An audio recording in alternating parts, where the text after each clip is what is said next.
নমস্কার, কেমন আছেন বন্ধুরা? সমৃদ্ধির খুলসুটি ঘরকন্যার আরেকটি ছোট্ট ব্লগে সবাইকে স্বাগত জানাই। আজ দুপুরবেলায় স্নান টান করে চলে এসেছি রান্নাঘরে। আর হাতে একটা ডিম, এটা সেদ্ধ করা ডিম। তো এই ডিমটা খেয়ে নিলাম ঝটপট করে। ডিমটা খেয়ে আজ আমি রান্নাঘরে আপনাদের সাথে একটা রেসিপি শেয়ার করব আমার এই ছোট্ট ব্লগে। তো দেখতে থাকো বন্ধুরা, রেসিপিটি দুর্দান্ত হতে চলেছে। আর এটা খাসির মাংসকে হার মানিয়ে দেবে।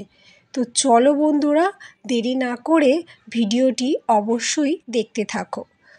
এই দেখো, আলু কাটতে বসে গেছি, কিন্তু আলু কাটতে গিয়ে কি অবস্থা দেখো। এত গরমে মানুষ যেমন হিমশিম খেয়ে যাচ্ছে, ঠিক তেমনই আলুগুলো দেখো গরমের প্রভাবে সব পচে যাচ্ছে। হ্যাঁ, তো আলুর মধ্যে দেখছি অর্ধেক আলু পচাই বেরোচ্ছে। তো চলো এগুলোকে সরিয়ে দিয়ে ভালো আলুগুলোকে কেটে ধুয়ে নেব। আর এই ঝুড়িটার মধ্যে দেখো আমি আলুগুলো নিয়ে নিয়েছি। আর এরপর আলুগুলোকে আমি ভালো করে পরিষ্কার পরিচ্ছন্ন করে ধুয়ে নেব। ধুয়ে এই আলুগুলোকে আমি প্রেসার কুকারের মধ্যে দেব, দিয়ে ওটা আমি একটু সেদ্ধ করে নেব। তো চলো, কিন্তু কি বলবো বন্ধুরা, রান্নাঘরে ঢুকতে না ঢুকতেই ঘামে মানে কি বলবো, হিমশিম খেয়ে যাচ্ছি ঘাম হতে হতে। তো চলো, এরপর আমি রান্নাঘরে আলুগুলোকে ভালো করে ঝুড়ির মধ্যে নিয়ে নিলাম, নিয়ে ভালো করে ধুয়ে নিলাম। ধুয়ে এরপর আমি একটা প্রেসার কুকার নিয়ে নিলাম। আর প্রেসার কুকারের মধ্যে একে একে সব আলুর টুকরোগুলোকে এভাবেই দিয়ে দিলাম। আর আমি আলুর টুকরোগুলোকে মাংসের আলুর মতো দেখো টুকরো টুকরো করে নিয়েছি। আপনারা যেমন পছন্দ করেন সেভাবেই পিস করে নিতে পারেন। তো এভাবে নিলে দেখতে মাংসের মতো হবে, মাংসের তরকারির মতন দেখতে লাগবে। তো দেখো, এরপর আমি নিয়েছি একটা বড় সাইজের পেঁয়াজ, ক্যাপসিকাম, টমেটো আর কাঁচা লঙ্কা। এটাই লাগবে এই মাংসের মতন স্বাদ আসার রেসিপিটা। তো মাংসের মতন কি বানাবো আজকে, তো চলো দেখাই বন্ধুরা। আপনারা মনে করছেন না এটা খাসির মাংস? কি মনে হচ্ছে দূর থেকে দেখে?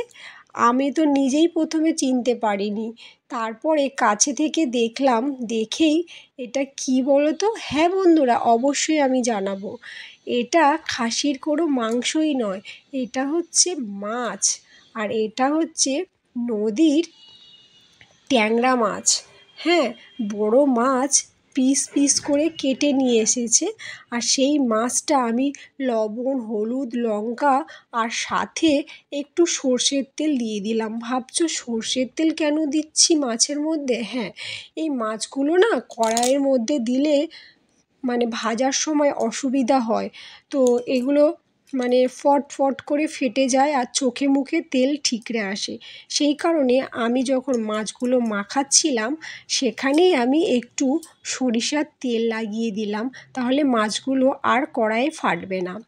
আর এখানে দেখো পেঁয়াজের টুকরোগুলো আমি দেখো চিলি চিকেন বানানোর মতো পেঁয়াজের টুকরোগুলো কেটে নিয়েছি, সাথে টমেটো কুচি, ধনেপাতা আর কাঁচা লঙ্কা আর ক্যাপসিকাম আর একটা তেজপাতা।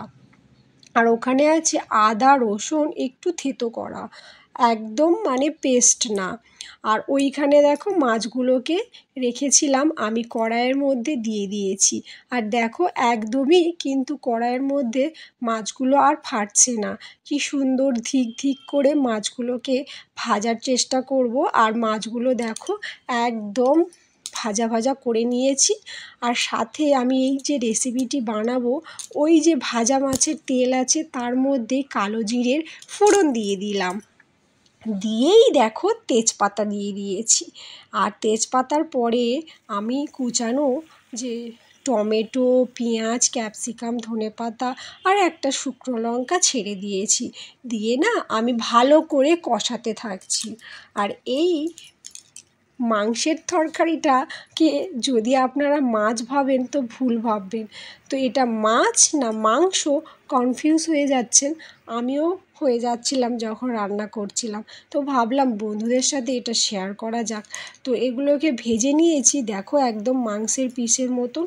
আর আমি দেখো মশলাগুলো কষিয়ে কষিয়ে আলুগুলো দিয়ে দিয়েছি, আর ওর মধ্যে লবণ, হলুদ, লঙ্কা পরিমাণ মতন দিয়ে দিয়েছি, আর একটু গরম মশলার গুঁড়ো দিয়ে দিয়েছি। দিয়েই ভালো করে কষিয়ে নিলাম।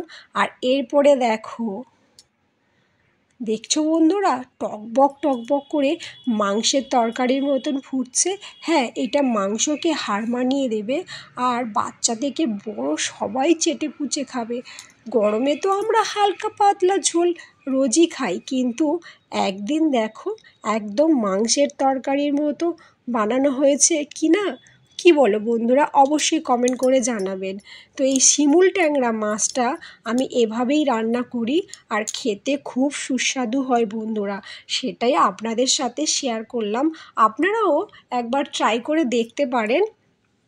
এরপরে দেখো, সঙ্গীত যদি গরম মশলার গুঁড়োর সেন্ট পায় তো তখনই ও ভাবে মাংস রান্না হয়েছে। দেখেছো, আমার ছেলে মাংস ভেবে বলল, মা আমাকে একটু দাও, আমি একটু চেখে দেখি কেমন টেস্ট হয়েছে। তো ও জানে না এটা মাংস না, এটা মাছ। তো আমি তো যখন ওকে দিচ্ছি তখন গরম, ও তবু খাওয়ার জন্য, মানে কি বলবো, মায়ের হাতে খাবার খেতে ও খুব পছন্দ। ওর খুবই ভালো লেগেছে আর টেস্টও লেগেছে। ও বুঝতেই পারলো না এটা মাছ না মাংস। বন্ধুরা, আপনারা কি বুঝতে পেরেছেন এটা মাছ না মাংস?